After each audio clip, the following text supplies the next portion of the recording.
सदियों से चली आ रही परंपराएं जब आस्था का रूप लेती हैं तो बनता है ऐसा मंदिर जहां हर दीवार में विश्वास की गूंज सुनाई देती है। इंदौर के हृदय में स्थित 132 वर्ष पुराना श्री सत्यनारायण मंदिर, जो न सिर्फ आस्था का स्थान है बल्कि भक्ति, एकता और समाज सेवा का प्रतीक भी है। यहाँ हर पूर्णिमा को होने वाली सत्यनारायण कथा का आयोजन सैकड़ों श्रद्धालुओं को जोड़ता है सत्य और श्रद्धा की डोर में। समय बदला, नगर बढ़ा, पर इस मंदिर की आरती की लौ आज भी उतनी ही उज्जवल है जितनी 132 वर्ष पहले थी। स्वागत है आपका इंदौर के मंदिर चैनल पर, जहां आज हम चलेंगे उस दिव्य यात्रा पर जो हमें ले जाएगी श्री सत्यनारायण भगवान की पवित्र कथा और मंदिर के ऐतिहासिक गौरव तक।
शहर के मध्य आड़ा बाजार में प्रसिद्ध और प्राचीन श्री पंढरीनाथ मंदिर और श्री क्षत्रिय धनगर सेवा संघ के प्राचीन मांगलिक परिसर मंगल सदन के मध्य पंढरीनाथ थाने के सामने स्थित है भगवान सत्यनारायण का ये प्राचीन मंदिर।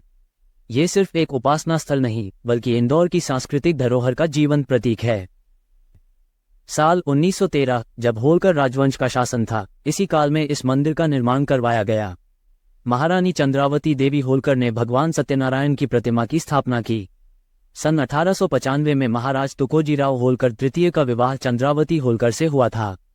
वे उस युग की सबसे चर्चित रानियों में से एक थीं।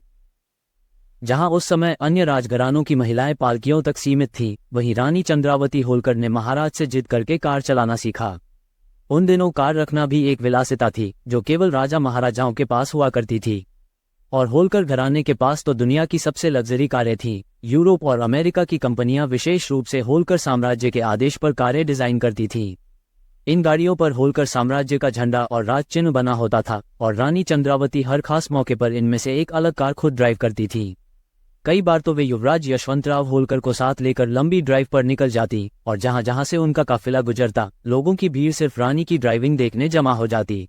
महारानी चंद्रावती होलकर सिर्फ इंदौर की नहीं बल्कि पूरे भारत की पहली महिला कार चालक मानी जाती हैं, जिन्होंने साबित किया कि राजसी गरिमा और आधुनिकता दोनों एक साथ भी चल सकती हैं। उन्होंने ही 4 दिसंबर 1913 को एक भव्य समारोह में इस मंदिर की प्राण प्रतिष्ठा करवाई थी। उस पल से लेकर आज तक यह मंदिर इंदौरवासियों की आस्था का केंद्र बना हुआ है। मंदिर के गर्भगृह में भगवान सत्यनारायण, जो कि भगवान विष्णु का ही एक रूप है, अपने दिव्य स्वरूप में विराजमान हैं। दाईं ओर भूदेवी यानी धरती माता और बाईं ओर मां लक्ष्मी की सुंदर मूर्तियां हैं जो समृद्धि और स्थिरता का प्रतीक मानी जाती हैं। इस मंदिर की एक विशेष परंपरा है कि कार्तिक माह में भगवान स्वयं गर्भगृह के बाहर आते हैं। एक चलित मूर्ति विग्रह पूरे कार्तिक माह तक भक्तों की सुविधा के लिए गर्भगृह से बाहर ही विराजते हैं, ताकि भक्तों को पूजा करने में कोई तकलीफ न हो। इस मंदिर की पूजा अर्चना का दायित्व पीढ़ियों से एक ही परिवार संभाल रहा है। वर्तमान में पूजा का कार्य पंडित विलास भालचंद्र सूबेदार जी करते हैं। वे इस मंदिर के चौथे प्रमुख पुजारी हैं। आज भी मंदिर का संचालन खासगी trust Devi Ahilyabai Holkar charitable trust द्वारा किया जाता है, जो इंदौर की धार्मिक धरोहरों को संरक्षित करने में निरंतर सक्रिय है। हर पूर्णिमा को यहाँ भगवान सत्यनारायण का महापूजन होता है। इस दिन भक्त बड़ी श्रद्धा और आस्था के साथ सत्यनारायण कथा सुनते हैं और मंदिर परिसर में दिव्य वातावरण व्याप्त हो जाता है। साल 2013 में मंदिर की स्थापना के 100 वर्ष पूरे होने पर यहाँ एक भव्य उत्सव आयोजित किया गया था। मंदिर की हर दीवार, हर कोना एक कहानी बयां करता है। मंदिर की दीवारों पर आप देखेंगे एक पुरानी पेंडुलम घड़ी और भगवान की कई दुर्लभ और प्राचीन तस्वीरें। इनमें एक खास तस्वीर है भगवान सत्यनारायण की, जो जर्मनी में प्रिंट हुई और आज भी अपनी सुंदरता और दिव्यता से मंत्रमुग्ध कर देती है। मंदिर परिसर में विराजमान है भगवान गणपति की आकर्षक प्रतिमा, दगड़ू सेठ पुणे के मंदिर जैसी भव्यता के साथ, और अंजनीपुत्र हनुमान की शानदार मूर्ति, जिनके दर्शन से मन को आध्यात्मिक शांति मिलती है। यही नहीं, यहाँ पुण्यश्लोक अहिल्याबाई होलकर जी की भी एक सुंदर प्रतिमा स्थापित है, जो इतिहास और गौरव का प्रतीक है। बीच बाजार के शोर के बीच भी इस मंदिर का वातावरण आज भी शांत, सुकून भरा और दिव्य है। मंदिर के चारों ओर खड़े अशोक, आंवला और केले के पेड़ जैसे 100 साल पुराने इतिहास के साक्षी हों। गर्भगृह में लकड़ी से निर्मित सुंदर मंदिर और अखंड दीप यहाँ की पवित्रता को और भी गहरा बनाते हैं। दरवाजों, खिड़कियों और फर्श में आज भी वही मजबूती और चमक दिखाई देती है, और मंदिर का निर्माण इतना उत्कृष्ट है कि आप शायद ही माने यह 132 वर्ष पुराना है। आंवला नवमी पर हर साल सैकड़ों महिलाएं विशेष पूजा करने आती हैं, और मंदिर में हर अमावस्या और पूर्णिमा पर कथा होती है। और इस तरह यह 132 वर्ष पुराना मंदिर हमें न सिर्फ आध्यात्मिक शांति देता है, बल्कि इतिहास, आस्था और संस्कृति की अमिट छाप भी दिखाता है।